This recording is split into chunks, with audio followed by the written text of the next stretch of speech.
Village by Robert P. Fitton, Part 3. Neal woke several hours later to the slow chime of someone summoning him. Fatigue racked him. He was still troubled, and the bursting of templates gnawed away at him. He didn't even bother to sit up and answered the summons on his back. Frank appeared wearing a yellow model suit and was inside the village. Neal sat up.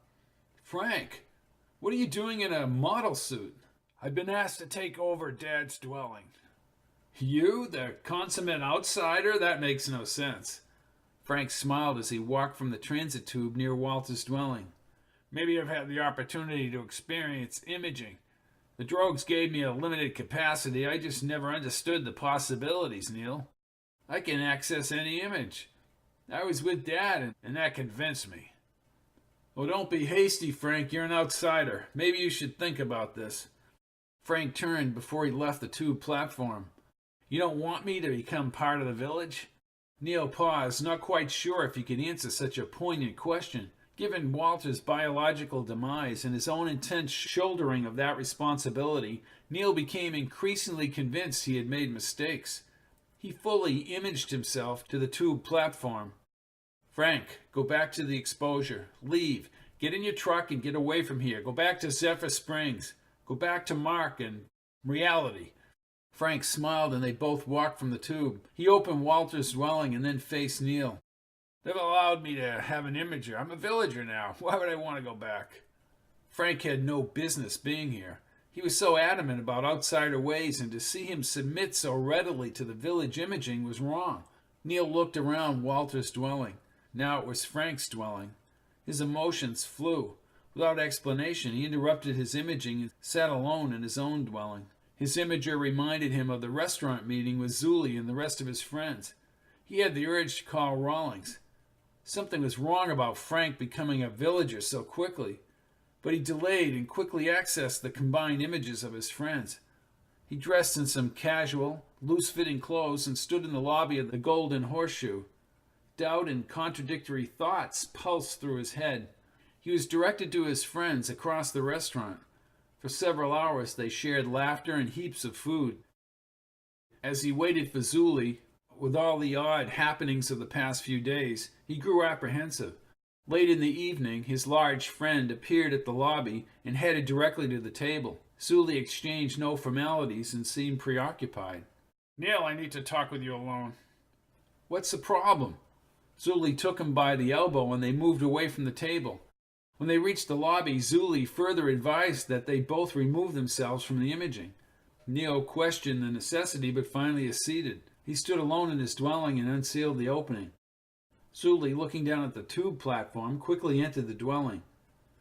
"Drogues are following me. They've been following me all day. Neal, something's wrong here. Drogues followed me earlier. Why would drogues be engaged in surveillance? That's not their job." "Exactly." The fact that Zuli used his real form was unnerving. Something was wrong. Neal was anxious and threatened. "Zuli, what do you think you're doing?" "Has to do with your father's ending, Neal. I don't want to take any chances." "Chances?" Zuli stroked his beard and half closed his eyes. "I don't think your father was terminal." "Not terminal? I was afraid of that," said Neal. "There are additional charges, hidden, of course, on your father's account.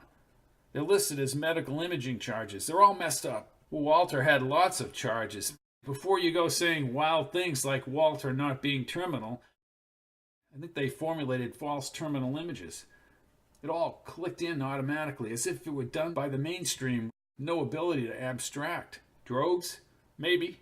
Maybe the whole imaging system. Why? Why would the system controlling the village want the people dead?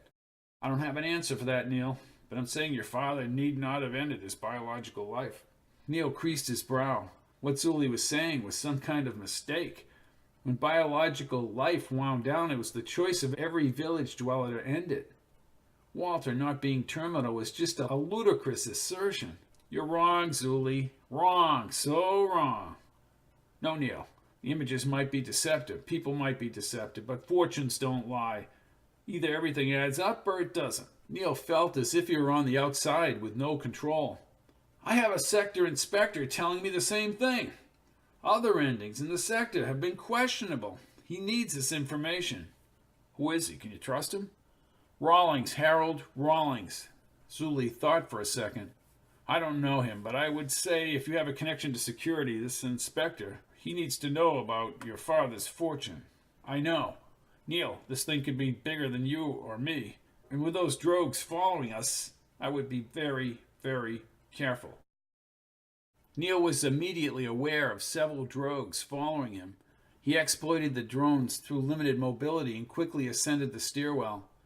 Drogues must have falsified Walter's medical imaging. Once he was a few levels higher, Neal boarded the transit. No drogues were in sight as he sped along the village canyon. Again he took the stairwell. Once he was in the sector security area.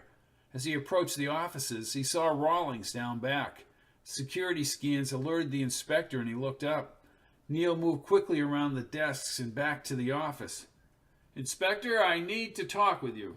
I'm glad you're here, Neal. Apparently you had a constructive meeting with Conrad. Neal tilted his head. What meeting? Conrad met with you this afternoon. I never met with Conrad. Rawlings nodded and his face tightened. Then we have a problem here. He's not telling you the truth. I never met with him. My account reviewer has alerted me to extra charges on Walter's fortunes. Things related to medical imaging. I don't think he was terminal. No, I'm sure he wasn't. And neither were the others. It's the imaging system, Inspector. Something has gone wrong here. I had to outmaneuver drogues who have been following me. I think our lives are in danger. In all his time in the village, he had never felt as if his life was in danger. How could he hide from the drogues for the rest of his life? He would have to go outside if Rawlings was correct. Why were people being tricked into ending their own lives? Rawlings' eyes reflected the uncertainty. The inspector was able to speak when someone contacted his imager. He nodded and then peered out his office. Drogues carried weapons inside and past the front desk. Rawlings pulled out a rifle from under the counter. Then he grabbed Neal's model uniform and dragged him toward the back wall. The wall spread apart and they ran down a poorly lit stairwell. In all my years, I've never had to use that security door. Neal followed him to a loading elevator and they moved downward in the village.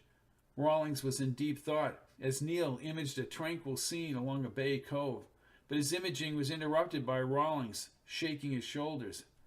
What is it? The inspector had lost his professional demeanor and treated Neal more like a member of the security force. First, stop imaging. Order your imager closed. It's never been closed. They'll track us down if you leave it active. Neal had never thought of closing down his imager. The whole reason of joining the village was to live a life free of the real-world anxieties. I don't know if I can do it. Then I will leave you. I'm not dying because you can't control your imaging. Don't leave me, Inspector, please. Inspector, if you go, I don't know what I'll do. Close it down, Neal. We're nearing the bottom level. Neal shut his eyes. He knew the alternative was death if he did not order the imager closed down. But the temptation to reactivate it persisted. Rawlings looked distrustfully as the car continued past the 100th floor. It's deactivated. Try summoning me. I already have, son. I already have. Keep it off and we'll survive. Neal watched the blue digits changing as the car headed down, but he was unsure what Rawlings had in mind. Again, he fought the urge to reactivate his imager. You're going outside, aren't you? I am. We both are, Neal. I know every back passageway in this sector. We're going outside and we're not coming back. But why? Why did they change the medical imaging? I don't care why they changed the imaging. It could be 1,000 things. Our main concern is escaping to the outside. Neal leaned back against the wall, his head rumbling with the car, and he tried using his own imagination to create a more tranquil scene, but it was difficult. It was such a meager effort when compared with an imager. He could see the pleasant cove where he had used an imager, but it was clouded in the darkness of his own raw thoughts. Seconds later, the car shook, slowed, and rumbled to a stop. Rawlings held up his weapons. He grit his teeth. Drogues never had this capacity. They were inferior, serving us. Something or someone is controlling them. Rawlings had to outwit them. He ripped open the forward panel and did something to the processors inside. The car nudged upward and the forward doors opened a few levels above. Neal followed the inspector onto level 62 and they boarded a transit about 50 meters away. They had only traveled a few seconds when the tube was punctured by weapons fire. Neal moved back in the seats and was frightened that the drogues would kill him. He closed his eyes and fought against using his imager. With more weapons fire, he switched on the imager and formed a tranquil forest scene. Birds were chirping and a gentle breeze moved under the towering trees. "No, Neal, no!" Neal felt Rawlings' hands on his shoulders. He dissolved the scene. The transit moved forward until he couldn't hear the weapons. With his body crunched into a ball, he somehow closed down the imager again. The transit slowed and Rawlings stood. Neal followed him to the platform. "How can we escape them, Inspector? They're going to kill us." "No, Neal, I will not be outmaneuvered by drones." He led Neal to a side corridor. Neal had never seen these narrow stairwells. Rawlings moved like an agile younger man and held out his weapon. The exertion left Neal exhausted and winded as he descended the stairs. He fell to his knees, but Rawlings pulled him up, chiding him and warning him the drogues would kill him without asking questions. Somehow they reached the 10th level and raced into a corridor leading to an outside window span that Neal did not know existed. Again he fell forward. Rawlings gripped the weapon and scanned both corridors. The outside view filled Neal with a conflicting emotion. By fleeing to the outside, they might be able to live, but imaging would cease and they'd have to survive within the cold, hard reality of existence. "Neal, the eastern exposure is some distance away. I don't even know if I can get us out." Neal nodded and stood. His lungs and sides ached. The desire to open his imager diminished. Rawlings nodded and trotted along the span. Distant mountain peaks appeared behind the foothills and wispy clouds swept across the blue sky. Reality was a strange thing. Things unacceptable were unchangeable. Rawlings stopped and Neal ran by him. "Hurry! Hurry!" Ahead, a contingent of drones fired. The floor chipped apart. Neal scrambled after Rawlings and was sure he would die. Once back in the smaller corridor, they turned, but faced more drogues running toward them. Rawlings raised his weapons but didn't fire. He pulled Neal back, stuck his weapon around the wider outside corridor, and seemed to wait before firing several more times. "Now!" Reluctantly, Neal followed him into the outer corridor. Rawlings had knocked down most of the first contingent. Instead of continuing down the window corridor, he squeezed inside a narrow expansion crevice constructed to prevent the tremendous weight of the village structure from cracking apart. They moved into the darkness and waited for the drogues to pass. "We're going to die." "Just keep your imager off. You're doing a good job. We're going to make it to the exposure." Neal held his fingertips against the cold wall. It would be so easy right now to leave reality and form a more soothing scene. His hands shook, but he controlled his thoughts and waited until Rawlings whispered they could go out. The window was bright against his eyes. Rawlings peered outside and then waved Neal forward. One drogue appeared from the side corridor. Rawlings fired a single shot, and the drogue was thrown back across the floor. A burnt smell from malfunctioning wiring inundated the area as they passed. When they reached the elevator, Rawlings peered out the transit tube. Neal stood beside him. Thousands of drogues had gathered at base level. "How can we make it out of the exposure, Inspector? They're going to kill us." "Neal, you said your brother was inside your father's dwelling." 50 levels above us. We need time. I have an access way to get out. Going to that dwelling will buy us time." They went back in the car and started upward. Rawlings did not sound optimistic. He scanned for the air replenishing conduits or power tubes. It might be possible to get outside. Neal felt beaten and didn't care about surviving, only soothing his pain. He clenched his fists and fought against turning on his imager. Once on the 51st level, they ran along the platform. There were no sign of drogues up here as they passed the glowing digits along the green dwelling modules. When they reached Walter's module, Rawlings took out a small box and punched in the code. But as the forward compartment slid open, the dwelling was filled with a soft white substance. "Frank, where is he?" Rawlings had panic on his face, but soon squinted his eyes. "Now I understand. Frank never came back here. His form was an image. And how many other people are no longer in existence?" "Are you saying only Frank's image survived?" "That is exactly what I'm saying. When they upgraded the imaging system, somehow a new directive came into effect. A new directive for humans. A new directive for images. Human beings are not necessary. Frank, is he... I don't know, Neal. I don't know who's alive and who's dead right now." Neal again felt the dwelling filler with his hands. "And how many other dwellings have been filled? I'm beginning to wonder if we're the only ones left." Drogue activity increased through the transit tubes below the 260th level. Again, Rawlings brought them to passageway only known to security people. The inspector's plan now was to return to the apex and commandeer one of the sweepers. By traversing the passageways, the rigor had left Neal's body decimated. Rawlings cautioned him against using his imager, but the temptation was almost too great. "I can't go on. I can't." Rawlings hovered over him, the rifle by his side.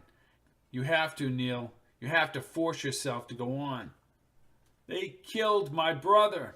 "Get yourself together, man." Rawlings pulled him up and they started down a corridor.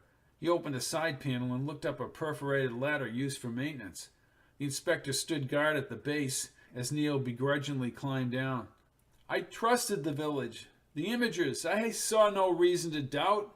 Rawlings climbed behind him. "It's not your fault, Neal. Everyone trusted the images. You're no different." "Why? Why would they eliminate biological life forms when they upgraded the imaging system?" They neared the top's lighted dome above the tunnel, but Neal felt Rawlings' hand on his boot. "That's it. Of course. The upgrading. Neal, don't you see? We simply got in the way and we're useless to them. They don't need us to image forms. They can image forms without humans. In fact, humans are a hindrance." "A hindrance?" "Yes. We're slowing the progress of the system we created." Neal had to think about that. He was not used to abstract thinking about anything because everything was done for him by the imagers. He was let down by what they had done. All his dearly held beliefs were under attack now. As he moved his way up the remaining ladder rungs, Rawlings told him to move on to the upper area and stay down. Aware the drogues could return, Neal followed his instructions exactly. Rawlings moved on his stomach to the beginning of a long slope back to the ground. Standing, he reached out and pulled Neal to his feet. There was no sign of any drogues out here, nor down the village slope. Rawlings motioned him forward and toward the sweeper hangars at the top. "They'll have to kill us, Inspector." "Yes, it would appear that way." He stopped before they reached the outside perimeter. "Listen, Neal, if we can't get to the sweepers, we'll have to retreat back down the slope." Neal looked fearfully down the steep slope. He could tumble all the way down to a certain death at ground level. Maybe death would be preferable. If only he could image himself out of this situation. Such fear was not part of the village life. They moved to the perimeter very slowly. Rawlings told him the red cylinder above the hangar led to the outside and was used by the maintenance drogues. Ahead were the white-winged sweepers. Neal had only seen in images created by his friends. Different colored drogues from every village sector guarded the sweepers. Rawlings turned to him and spoke in a low voice. "Drogues never had weapons. We've let this all slip away. Maybe we can remain in the village, Inspector, in some obscure corner, where I can image and..." "Neal, it's over. Can't you see that? I don't even know if I can get us out of here now." Rawlings said he wanted to board a sweeper despite the drogue presence, but as the minutes passed, too many drogues limited the hiding places. Neal was apprehensive when Rawlings suggested using the maintenance cylinder. They moved along the perimeter and behind the cylinder. Neal's heart beat loudly under his aching chest. His whole body hurt. Unlike the dwelling exercise images, actual rapid movement was tiring. Neal was reluctant to sneak around the cylinder for fear of being seen. Rawlings gripped Neal's hand and yanked him around front. The inspector diverted the security scan and the heavy door opened. Another scan shot down on Neal, and both headed inside. "How can we make it to the outside, Inspector?" Rawlings said nothing and led him down a stairway ramp. A few seconds later, he opened a small hatchway in the building's outer shell. "It's only going to be a matter of time. My scan will somehow alert them. We have to hurry." The outside breezy air had a unique freshness and a moisture Neal had long forgotten. Rawlings pushed him into the bright sun. Neal shielded his eyes as a mountain vista appeared around him. He stood surrounded by a small fence 50 meters in diameter. They had reached the top of the village. A clear transparency covered the apex, and the long beige slope was cut by the darker maintenance shuttle tube. Neal, bedazzled by the height, collapsed. At 3,000 meters above the earth, he was dumbfounded as to how they would be able to reach the ground without being killed. "You'll have to go on without me, Inspector." "Get up."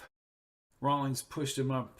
"Let's go, Neal. You wait here and they'll kill you for sure." Neal trudged forward as if he were Rawlings' prisoner.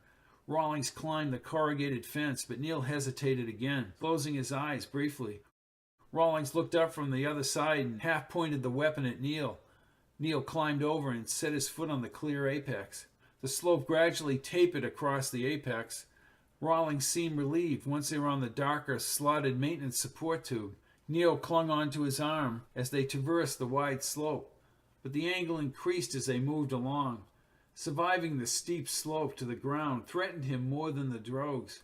The apex was soon out of sight as the village shell was spread under the mountainous horizon. Neal used the tube slots like stairs. Any fear of the outside and not using his imager was surpassed by the angle and height of this prodigious slope. One slip and he would go tumbling over. Sweeper vapor trails formed thousands of meters across the afternoon sky. It was impossible to determine why the sweepers were outside the village. Rawlings openly questioned the drogue plans for the human inhabitants away from the village confines. Hope for escape was threatened if the drogues moved outside. When the sweepers returned to the apex, Rawlings and Neal moved under the slotted ducts. A boom rumbled across the valley as they circled high above and vertically descended into the apex. Neal stuck his head out, looked at Rawlings, and started down again. By sunset, they had reached a platform only a few hundred meters from where the slope leveled again. The western exposure, only a few kilometers away, produced a faint glow within the impending darkness. Neal thought about Frank and what they had done to him.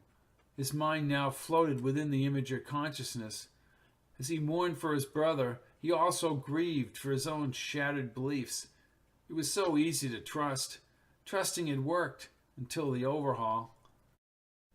They moved the last few hundred meters along the smoother shell facade away from the ducts. Neal was beset with insecurity as he landed on the soil outside the village. Now it was impossible to activate his imager. Several times he concentrated, but nothing happened. He was totally on his own to face the forest ahead and a new life that was real and not imagined. Mark gazed at the autumn leaves. Neal had just stepped outside and stood in front of the business he had bought a couple of years back. In the 15 years Neal had been back, he had undergone radical changes. Now he was married with a 10-year-old son. But Mark could vividly remember the day long ago when he saw the inspector helping Neal ashore from the river. Both men were scraped and bruised from weeks in the forest. Neal was thinner than his image on the village transmissions.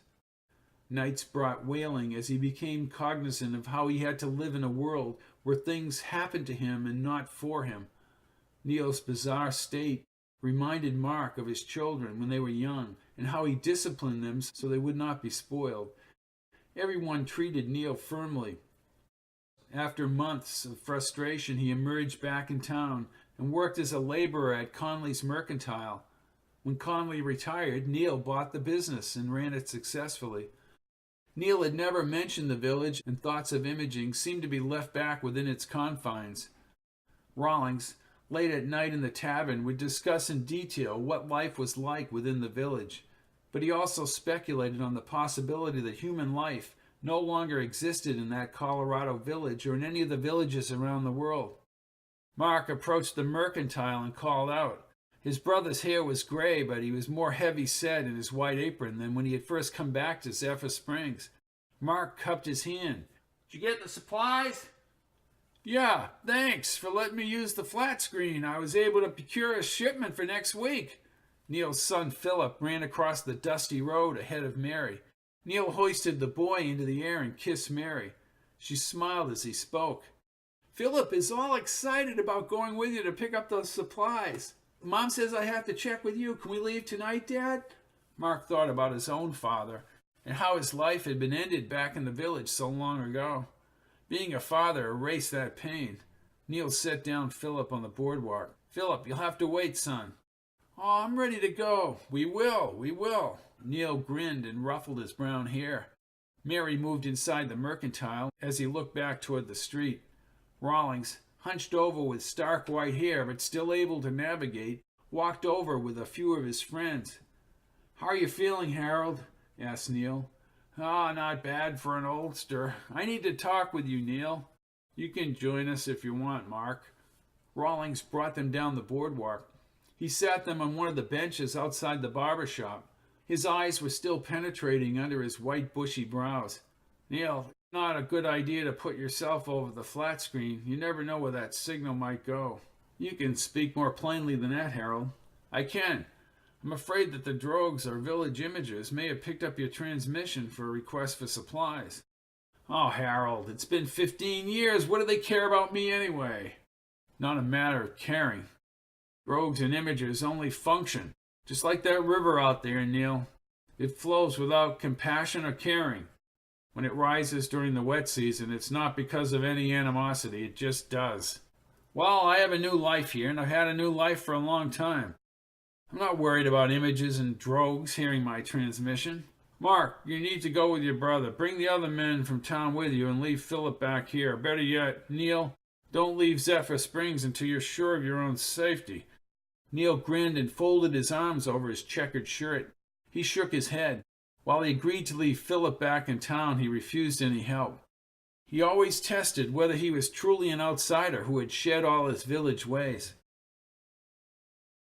Neil was gone for 2 weeks, and Mark worried why Neil would be transmitting back to Zephyr Springs. At least he was alive and was probably reassuring everyone he was on his way back to town.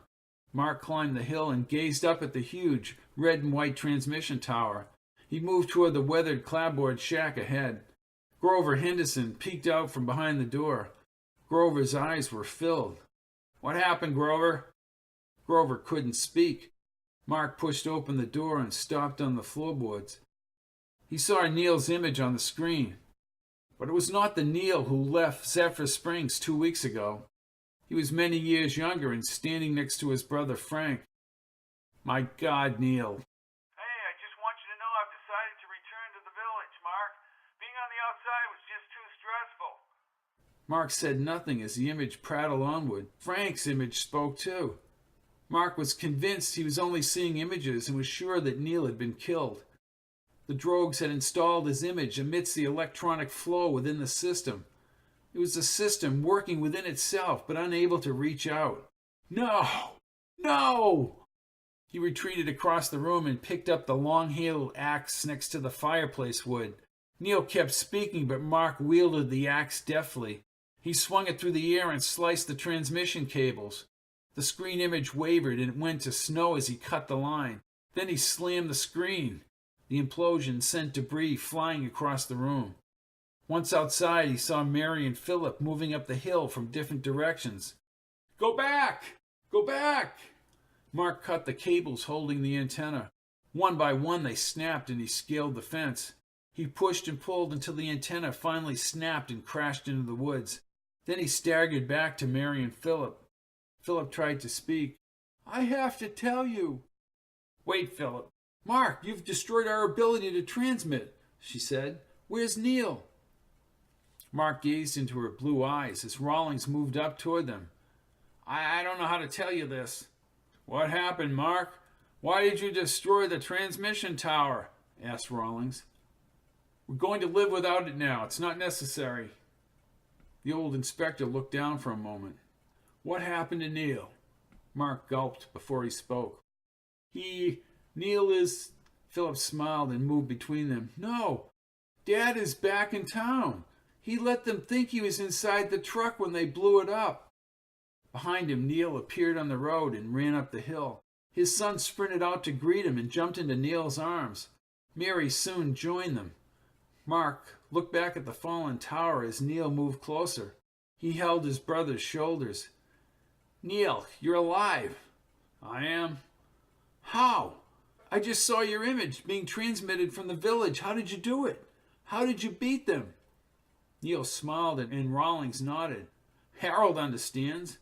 The silver-haired Rawlings smiled as Neal continued. I needed to lure them out. When I reached the settlement, I transmitted my plans so they would be sure to find me. You see, that's how you beat them, Mark. Rawlings is right. They can't abstract. That's their weakness. The drogues and the imaging system is void and cold. Maybe we've feared the system, but we shouldn't. We should exploit it. Let them think we've submitted.